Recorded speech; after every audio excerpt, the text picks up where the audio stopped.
Hello student, आज का हमारा टॉपिक है previous year question paper 2011 Hindi. First question, तालव्य व्यंजन है। इसका आंसर होगा सेकंड, चा, छा, जा और झा। किस शब्द में ए स्वर नहीं है? इसका आंसर होगा फोर्थ, स्नेह। प्यास शब्द का वर्ण विच्छेद है। इसका आंसर होगा सेकंड, पा प्लस या प्लस आ प्लस सा प्लस आ।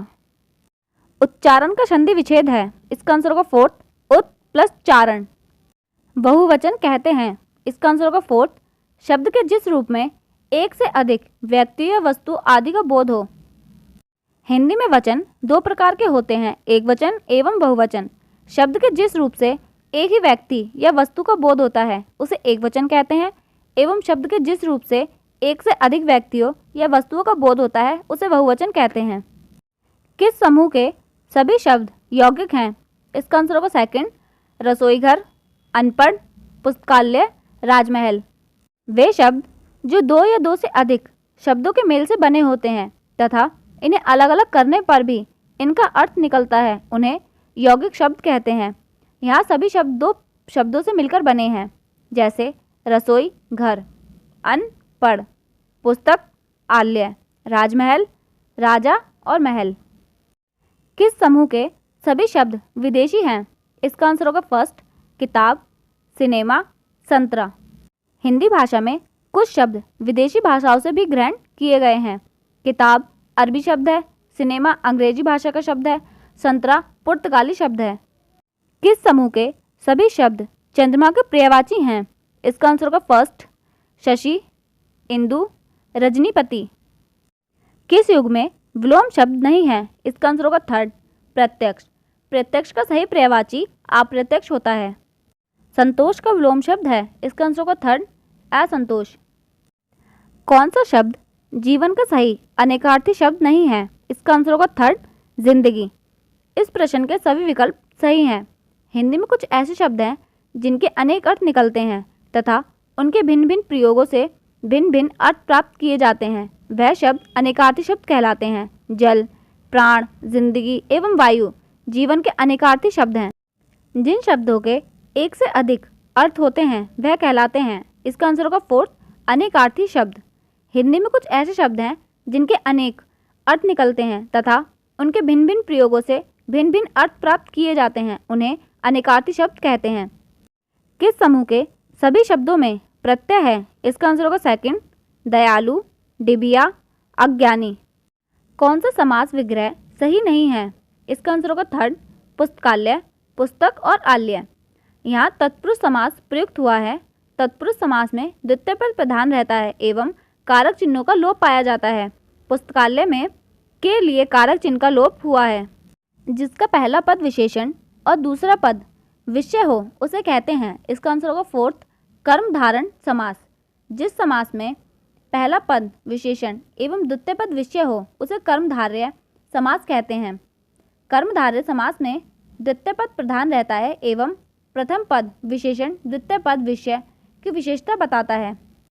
संध्या और रात्रि के बीच का समय के लिए शाब्दिक उपयुक्त एक शब्द है। इसका आंसर होगा फर्स्ट, गोधूली। युद्ध करने का इच्छुक के लिए शाब्दिक उपयुक्त एक शब्द है। इसका आंसर होगा फोर्थ, युयुत्सु। कौन सा प्रत्यय लगाने से मथुर विशेषण भाववाचक संज्ञा में परिवर्तित हो जाएगा? इसका आंसर होगा सेकंड, ता। जिन शब्दों से व्यक्तियों या पदार्थ के गुण, दोष, अवस्था, व्यापार, भाव, स्वभाव, अवधारणा, विचार का बोध होता है उन्हें भाववाचक संज्ञा कहते हैं। मधुर विशेषण में ता प्रत्यय लगाने पर भाववाचक संज्ञा मधुरता बनेगी। कौन सा समूह प्रश्नवाचक सर्वनामों का है? इसका आंसर होगा फोर्थ, कौन, किसे, कब। किसी वस्तु, घटना या व्यापार के विषय में प्रश्न का बोध कराने वाले शब्द प्रश्नवाचक सर्वनाम कहलाते हैं। कौन, किसे, किसने, क्या, कब आदि शब्द प्रश्नवाचक सर्वनाम हैं। जहां एक क्रिया के समाप्त होने के तुरंत बाद दूसरी पूर्ण क्रिया के होने का बोध होता है, जैसे दिनेश पढ़कर सोया, वहां पहली क्रिया को कहते हैं। इसका आंसर होगा सेकंड, पूर्वकालिक क्रिया। जब कर्ता एक कार्य समाप्त कर उसी पल दूसरा कार्य शुरू कर देता है तब पहली क्रिया पूर्वकालिक क्रिया कहलाती है। तत्कालीन क्रिया में भी पहली क्रिया के घटने के तत्काल बाद दूसरी क्रिया के घटने का बोध होता है, किंतु इसमें पहली क्रिया के तुरंत बाद ही शब्द प्रयुक्त होता है, जबकि पूर्वकालीन क्रिया में ही शब्द प्रयुक्त नहीं होता है। एक पद, वाक्यांश या उपवाक्य का संबंध दूसरे पद, वाक्यांश या उपवाक्य से जोड़ने वाले अव्यय को कहते हैं। इसका आंसर होगा फर्स्ट, समुच्चय बोधक अव्यय। समुच्चय बोधक अव्यय को योजक अव्यय भी कहा जाता है। इसमें दो वाक्य या शब्द एवं, और, या, अथवा, तथा, कि, किंतु, परंतु, क्योंकि, मगर आदि योजक शब्दों से जुड़े रहते हैं। किस वाक्य में प्रेरणार्थक क्रिया है? इसका आंसर होगा सेकंड, किसान खेत के सूखे पेड़ कटवा चुका है। जहाँ कर्ता स्वयं क्रिया नहीं करता है बल्कि दूसरों को क्रिया करने के लिए प्रेरणा देता है, वहाँ प्रेरणार्थक क्रिया होती है। प्रेरणार्थक क्रिया में वा लगता है। वाक्य में कटवा चुका है में प्रेरणार्थक क्रिया है, क्योंकि वाक्य के कर्ता किसान ने स्वयं पेड़ ना काटकर किसी और से कटवाए हैं। कौन सा मिश्र वाक्य है?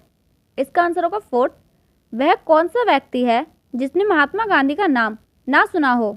वह वाक्य जिसमें एक प्रधान उपवाक्य एवं एक या अधिक आश्रित उपवाक्य होते हैं उसे मिश्र या मिश्रित वाक्य कहते हैं। आश्रित उपवाक्य की शुरुआत की, जो, जिसे, यदि, जिसने आदि शब्दों से होती है।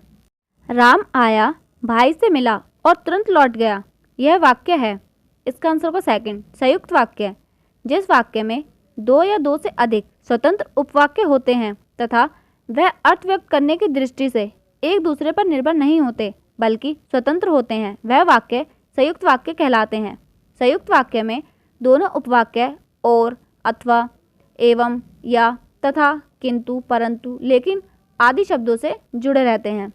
किसी बड़े अंश का संक्षिप्त रूप दर्शाने के लिए किस चिन्ह का प्रयोग किया जाता है? इसका आंसर होगा फर्स्ट, लाघव चिन्ह या संक्षेप सूचक चिन्ह। सही विराम चिन्हों वाला वाक्य कौन सा है? इसका आंसर होगा थर्ड, छी, तुमने तो नाम ही डुबो दिया। कौन सा अर्थ सही नहीं है? इसका आंसर होगा फर्स्ट, छठी का दूध याद आना, बचपन का लाड प्यार याद आना। कौन सा अर्थ सही है? इसका आंसर होगा फर्स्ट, छाती पर सांप लौटना, ईर्ष्या करना। खेत रहना का अर्थ है शहीद हो जाना। रंग में भंग होना का अभिप्राय है। इसका आंसर होगा थर्ड, उल्लास में विघ्न पड़ना। आई होप हमारी वीडियो आपके लिए हेल्पफुल रहेगी। Thank you for watching my video.